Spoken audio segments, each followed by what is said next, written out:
Welcome to AP Euro for Winners. Today, we are talking about colonial expansion and the Columbian Exchange, plus the slave trade. First thing we want to talk about is Portuguese expansion. So, as we talked about in our last lesson, Portugal takes the lead in exploration. They establish trade networks all along the African coast, South and East Asia, and in South America. This is a little bit of review, but again, Prince Henry the Navigator from the early 1400s is one of the OG Portugal explorers. He finances a lot of the exploration. He spreads Christianity and trade. And remember that he founds that school for navigators. So a lot of people who want to become navigators and explorers go to his school. Another one of the Portuguese explorers, a new one for us today, is Vasco da Gama, who's a little bit after Prince Henry the Navigator. He actually discovers a route to India. He does a lot of trade with various Muslim people, and his kind of goal is to search for Christians and spices. So if we're thinking about those three G's that we talked about earlier, with we see here the God and the gold ideas for Vasco da Gama. All right. Now we're moving on to the Columbian Exchange. So, the Columbian Exchange is an exchange of animals, plants, and diseases between the East and the West, also known as the Old World and the New World. All of these goods that are being traded. It's going to create economic opportunities for Europeans because that's where the money is. Those are the ones doing the trading. We're going to focus in on this slide on some animals that were traded. We're going to give you a couple. Don't memorize them all, just pick one or two. So from the new to the old world, we've got turkeys and llamas, right? So from the Americas to Europe, Asia, Africa. And then from the old world to the new world, we've got chickens, cattle, sheep, horses, and pigs. These are domesticated animals are going to be arriving in the Americas, and it's going to make life a lot easier for those colonies and people growing things in the Americas. Here is a map, right, to show you all these goods going from the old world to the new world and vice versa. You're going to see that on the little map on the right, here are just the biggest goods being traded, right? Sugar and tobacco from the Americas, slaves from Africa, and then you've got more textiles, manufactured goods from Europe.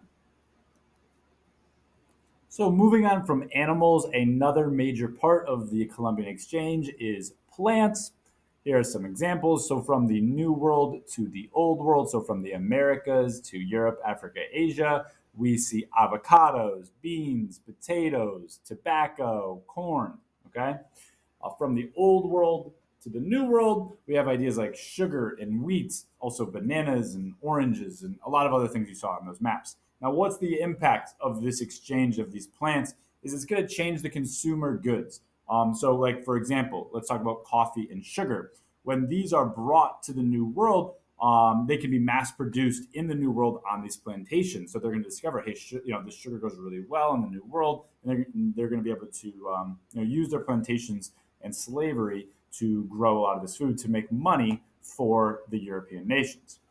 There's also this idea of the plant exchange is going to transform food culture. So I want you to just think about tomatoes for a second, right? If you're thinking about Italian food, you're thinking probably about tomato sauce in some way, okay?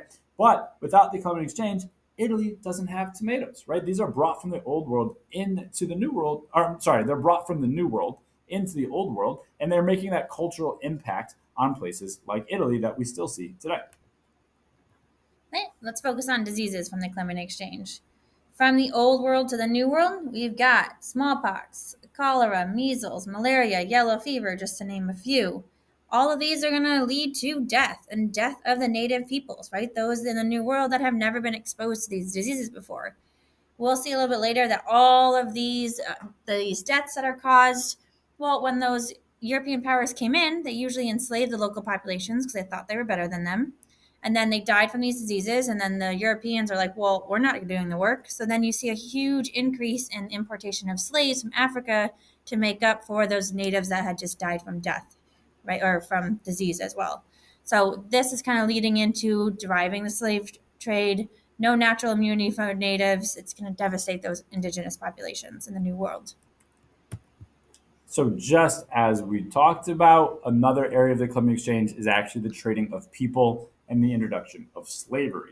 So, in the beginning, we see the subjugation of indigenous people. So, the first idea of people like the Spanish is to enslave Native Americans, people like the Aztecs and the Incas, and they forced them to work on plantations and mines to get things like silver and sugar and gold. This is called the encomienda system. Okay, and there's eventually, though, because of the diseases that kill so many of the Native Americans, we see the expansion of the African slave trade. Okay, so because so many indigenous people start to die, European nations turn to Africa to start to bring in slaves because these African people already have immunity to things like smallpox because they have already had interactions with Europeans before. So the Atlantic slave trade, also known as the Middle Passage, is from Africa to the Americas, specifically the Caribbean. Then they get distributed from there, but the Americas are kind of coined together. So some of these causes of why the Atlantic slave trade kept going and the demand was so high is consumerism in Europe, right? More Europeans now have access to these goods. They're going to want, once you try sugar, you're going to want more sugar. So they're going to increase the demand for that. That's why it's going to fuel the slave trade. You also have something called the plantation society that develops, which is just the mass production of cash crops to create a profit for those empires and European countries. Again, anytime there's money, you're going to have that demand stay there.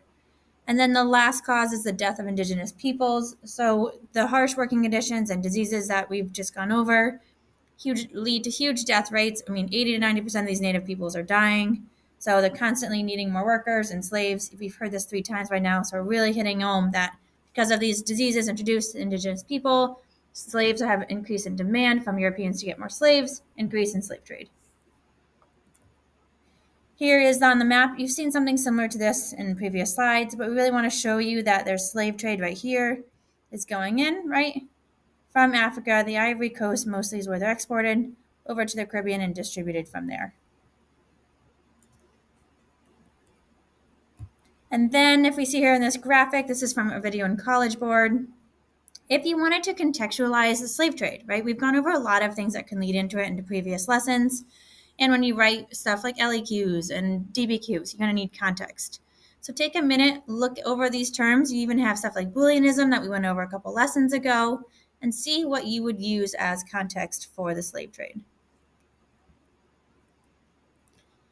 And as always, this is College Board's historical developments. Again, read it. Make sure all this is familiar and you know it. Thank you for watching. Bye.